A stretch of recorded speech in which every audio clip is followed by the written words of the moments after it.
Bahwa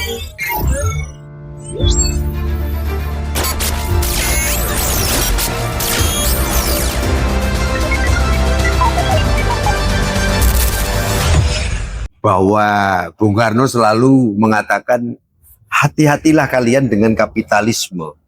Karena kapitalisme itu beranak pinak adanya imperialisme, kolonialisme. Dan itu ternyata betul kondisi sekarang. Ini adalah komplotan-komplotan global dengan antek-anteknya rupanya. Dan ini banyak tidak diketahui oleh rakyat Indonesia. Assalamualaikum warahmatullahi wabarakatuh. Waalaikumsalam. Jumpa lagi dengan saya, Suhawi. Pada kesempatan ini saya lagi di Manipol News Podcast. Ini di bawah asuhannya Wahana Aksi Kritis Nusantara atau disingkat Waskita. Dalam kesempatan ini kami ingin membahas soal kita sering mendengar istilahnya itu carbon trade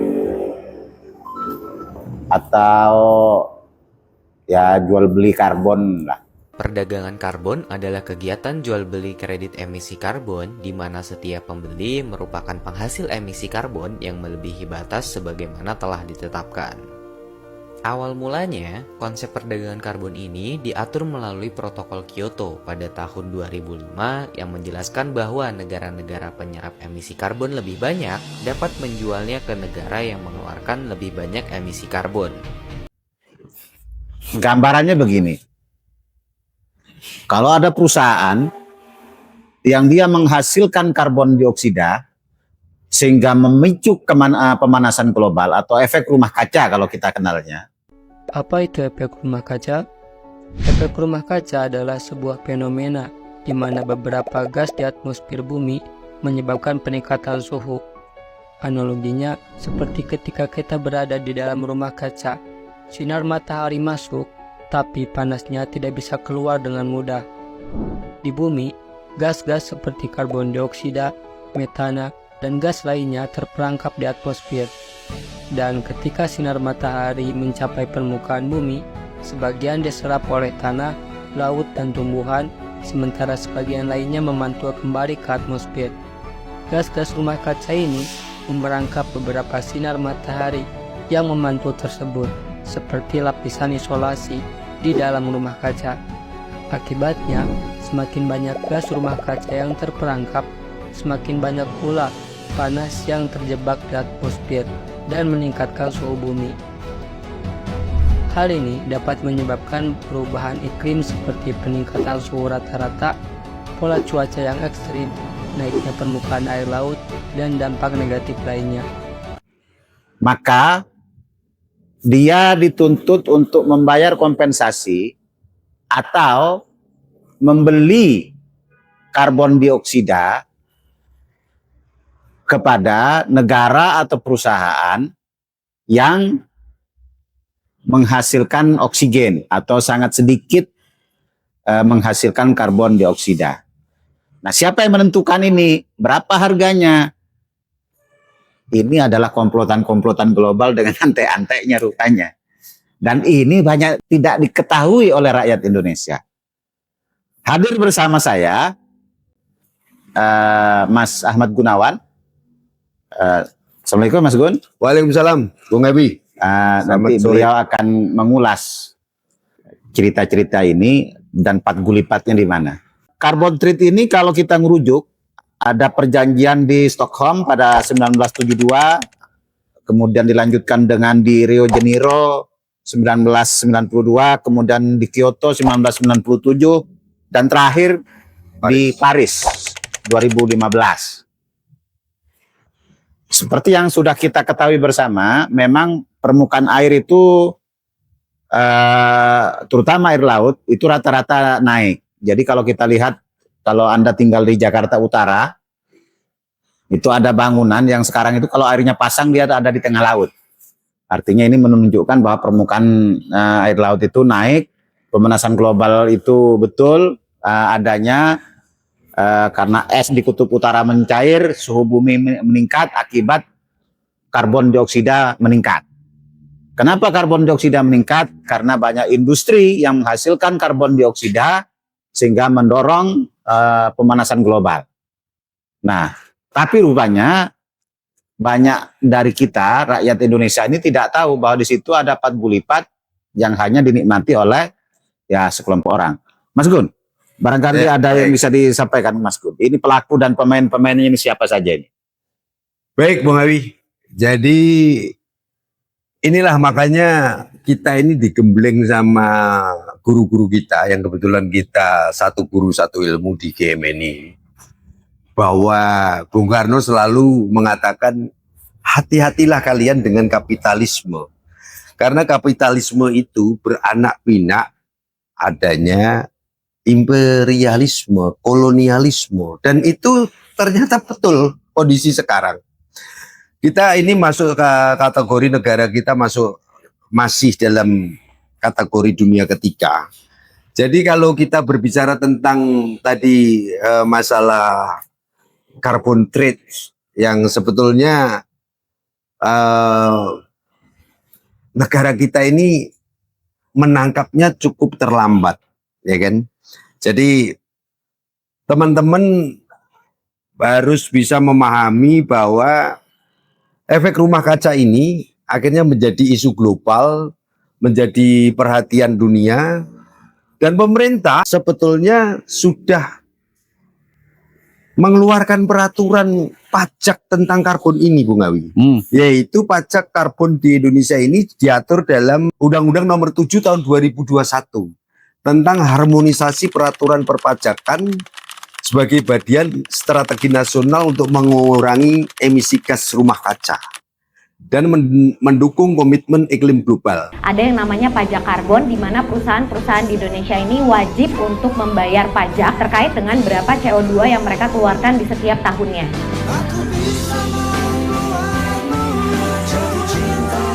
Di Komisi 11 kemarin kita baru bahas yang namanya Undang-Undang Harmonisasi Peraturan Perpajakan, dan di situ ada yang namanya pajak karbon, di mana perusahaan-perusahaan di Indonesia ini wajib untuk membayar pajak dan di setiap tonnya itu ada harganya. Jadi ini salah satu langkah konkret yang kita lakukan sebagai seorang legislator, membuat undang-undang yang mengikat, di mana mereka akan ada sanksinya apabila perusahaan tidak mengikuti yang namanya pajak karbon ini. Saya yakin ini akan menjadi awal yang baik untuk perubahan iklim, supaya kita bisa sama-sama membuat perusahaan dan industri yang lebih ramah lingkungan. Karena memang di kebijakan itu kan harus ada titik temunya antara yang ideal dengan apa yang bisa kita realisasikan dengan kondisi yang ada di Indonesia di lapangan.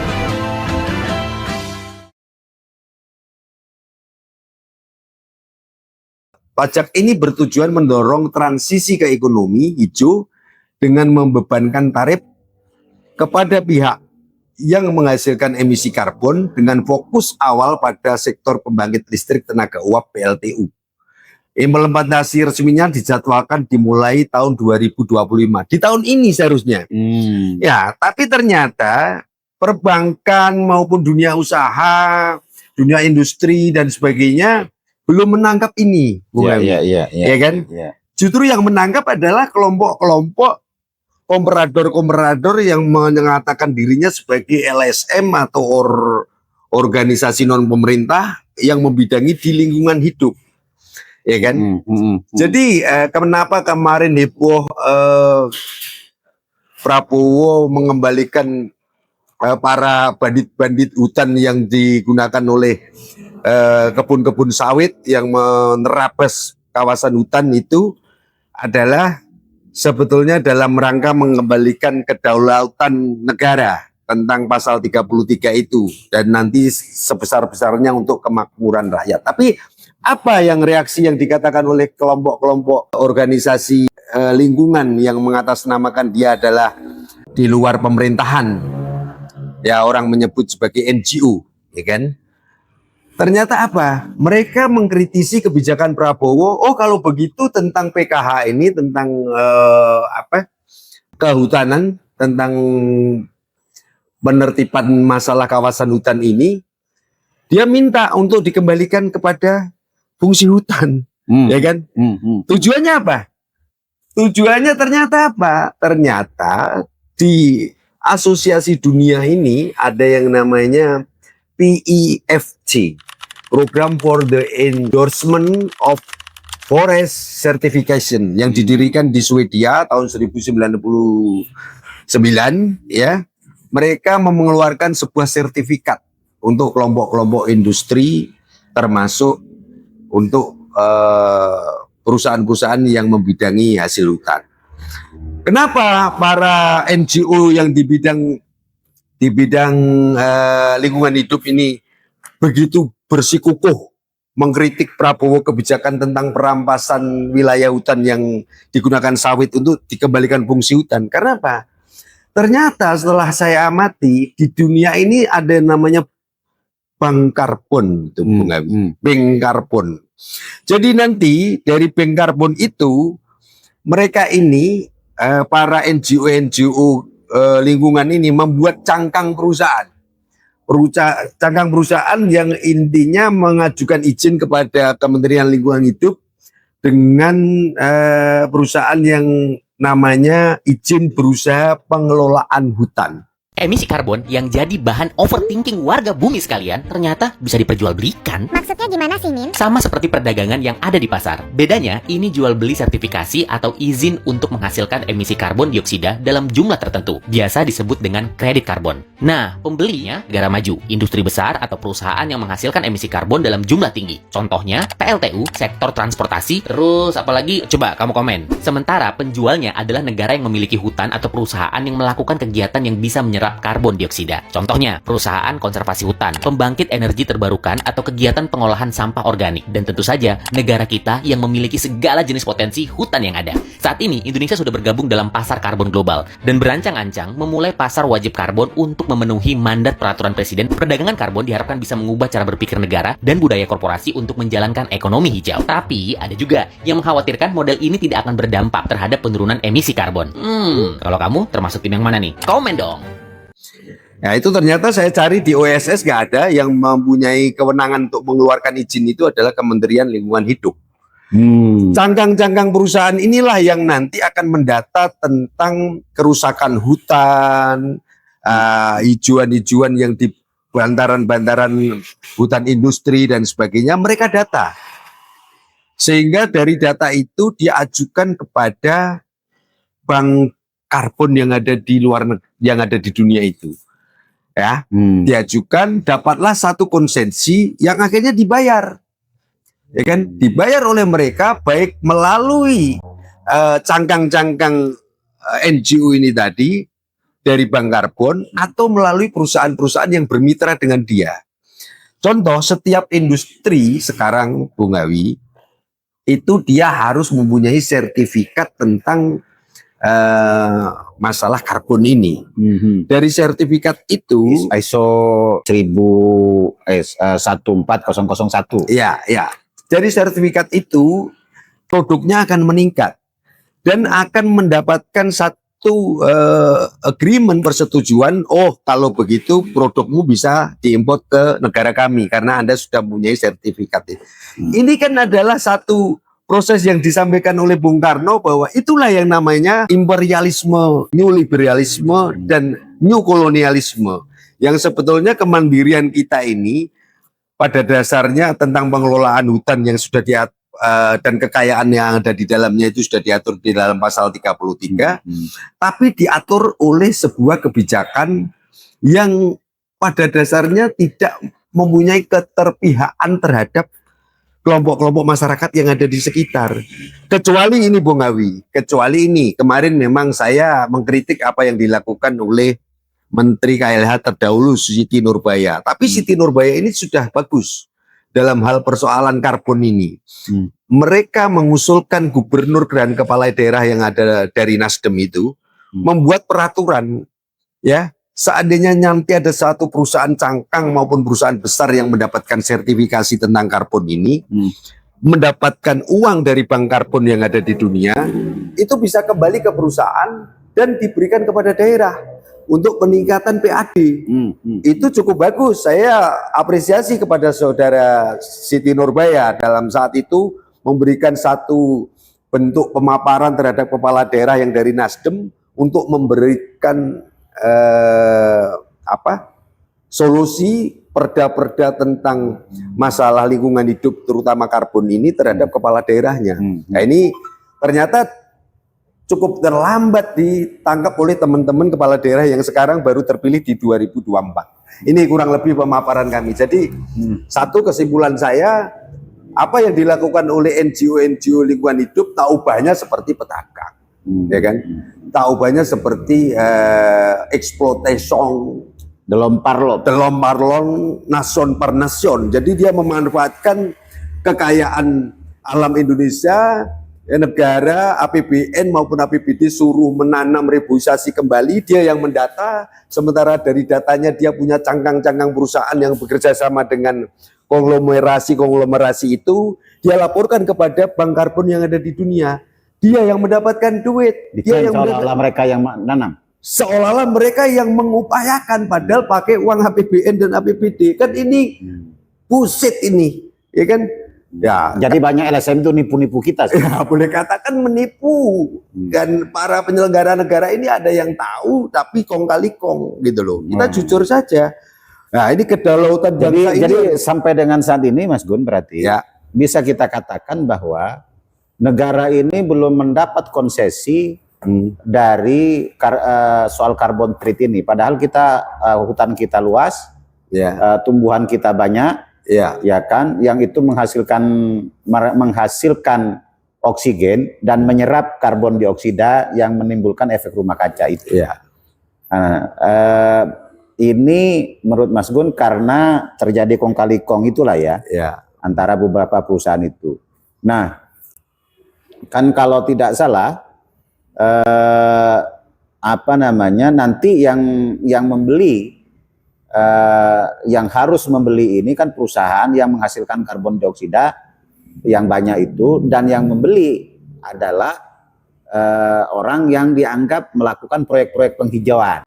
betul. Sehingga inilah yang diaku-aku main klaim lah di dunia internasional seolah-olah mereka yang nanam. Seolah-olah mereka yang nanam. Padahal rakyatlah yang nanam pohon di depan rumahnya, yang menjaga hutan, APBD-nya, APBD-nya yang dipakai APBN-nya, untuk reboisasi dan Ya. lain sebagainya. ya, Nah, itu nanti dilakukan oleh lembaga verifikasi, diantaranya namanya Vera kalau nggak salah. ya, Nah, ya ada itu.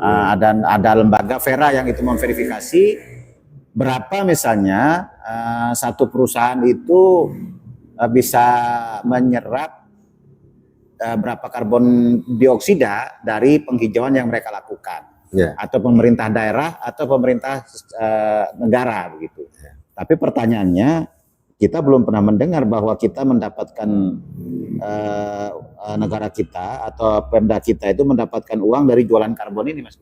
Belum, memang ini lembaga negara khususnya dunia perbankan, dunia industri nampaknya masih slow information ini, Bung Awi.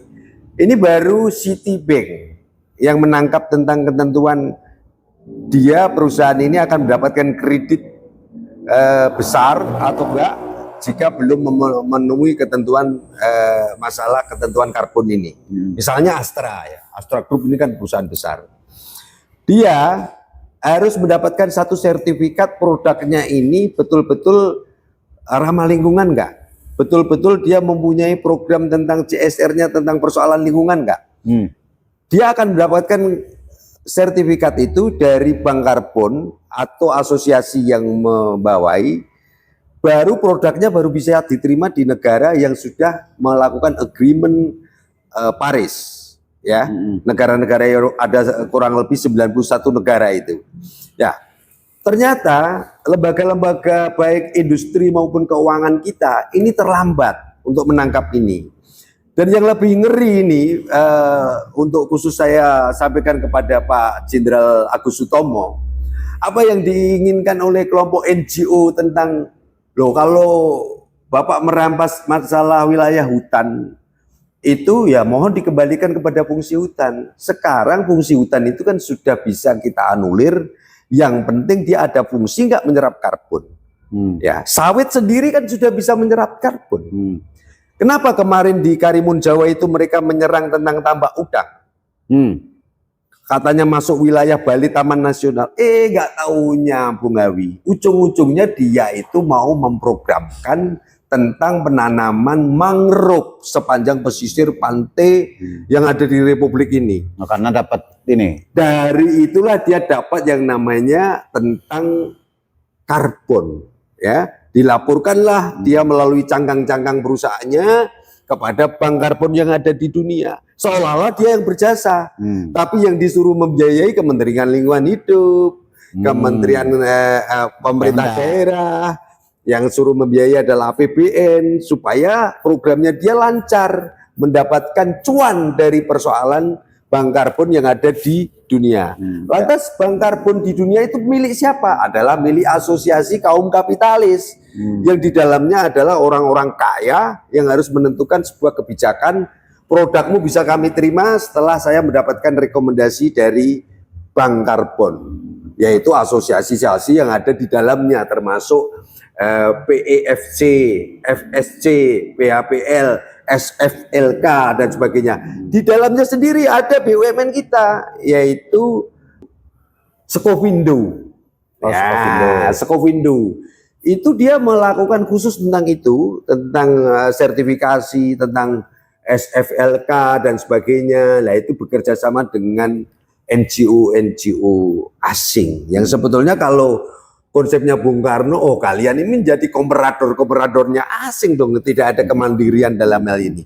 Makanya saya pesan kepada Direktur Agrinas, jangan mau untuk diperintah-perintah oleh NGO ini penyitaan hutan yang dipakai oleh sekarang sudah ditanami oleh para penjahat-penjahat itu seperti apeng dan sebagainya, dikembalikan kepada fungsi hutan. Ya sama saja bohong memberikan cuan kepada mereka menipu kita untuk dijadikan uang. Nah, padahal di sawit sendiri sudah bisa tanamannya sudah bisa dinilai bahwa dia mengeluarkan O2, bisa menyerap karbon yang ada di alam ini. Nah, saya terakhir Bung Awi, di 2030 pengurangan PLTU dari fosil. Itu kalau nggak salah programnya PLTU Suralaya itu nanti akan dimusnahkan di 2030. Pelan-pelan mulai sudah harus berpikir tentang republik ini dengan penduduk yang hampir 300 juta tentang energi nuklir. Nah ini nanti akan kita bahas di event tersendiri. Jadi intinya kita jangan sampai dikadali oleh komperator asing yang berbaju NGO tentang lingkungan hidup. Itu. Pemirsa, ringkasnya begini, ada pabrik, ada pembangkit, ada kendaraan bermotor yang itu menghasilkan karbon dioksida. Karbon dioksida ini nanti diserap oleh pohon. Tanaman, tanaman yang hijau-hijau lah, pohon, termasuk rumput lah kalau ini, tapi berapa itu masing-masing berbeda, termasuk mangrove dan seterusnya. Itu menghasilkan oksigen. Oksigen ini yang kita hirup buat bernafas, ya kan, memompa jantung dan seterusnya. Sedangkan karbon dioksida yang dihasilkan oleh industri kendaraan bermotor dan seterusnya ini, kalau terlalu banyak, dia akan membuat pemanasan global atau kita sering sebut dengan efek rumah kaca. Yang itu bisa menyebabkan es di kutub utara lebih cepat mencair sehingga permukaan air laut itu jadi naik. Nah, inilah kemudian yang dijadikan isu soal terutama oleh NGO seperti Greenpeace, Walhi yang selalu teriak soal penggundulan hutan, ya kan, soal penghijauan, reboisasi dan seterusnya. Tapi kita juga baru tahu bahwa carbon trade ini sebenarnya ada uang besar di belakangnya. Bisa diuangkan. Nah, pertanyaannya, Indonesia ini kan mayoritas daratannya itu diisi oleh hutan, pohon. Kadang-kadang kita di rumah kita itu walaupun halamannya sempit kita tetap tanam pohon karena memang kita hobi nanam. Rupanya kalau ini dikelola dengan baik, ini bisa menghasilkan devisa bagi negara melalui misalnya perjanjian-perjanjian internasional itu, sehingga negara atau perusahaan-perusahaan yang menghasilkan karbon dioksida berlipat ganda sangat besar itu membayar kompensasi ke Indonesia. Menurut saya ini PR yang sangat serius buat Kementerian Lingkungan hidup Hidup dan kehutanan. dan Kehutanan agar carbon trade ini bisa menghasilkan devisa yang sangat penting untuk Republik Indonesia tercinta dengan memanfaatkan hobi orang Indonesia bercocok tanam dan menanam pohon. Sekian dari kami Moneypol News Podcast pada kesempatan hari ini. Sampai ketemu pada kesempatan berikutnya. Wassalamualaikum warahmatullahi wabarakatuh. Waalaikumsalam warahmatullahi wabarakatuh. Emisi jadi cuan 3.000 triliun rupiah emang bisa? Tanggal 26 September 2023, Presiden Joko Widodo resmi meluncurkan Bursa Karbon Indonesia atau Indonesia Carbon Exchange. Resmian ini mengungkap potensi kredit karbon yang bisa didapatkan Indonesia, yakni sekitar 1 gigaton CO2 atau jika dikalkulasikan dapat mencapai 3.000 triliun rupiah. Dengan potensi yang begitu besar, tentu hal ini menjadi positif bagi Indonesia. Namun, masih belum banyak yang tahu nih, sebenarnya apa sih Bursa Karbon Indonesia? Bursa karbon merupakan tempat perdagangan atau pasar izin emisi karbon dan kredit karbon. Hal ini ditunjukkan untuk menciptakan insentif bagi perusahaan serta negara untuk mengurangi emisi gas rumah kaca.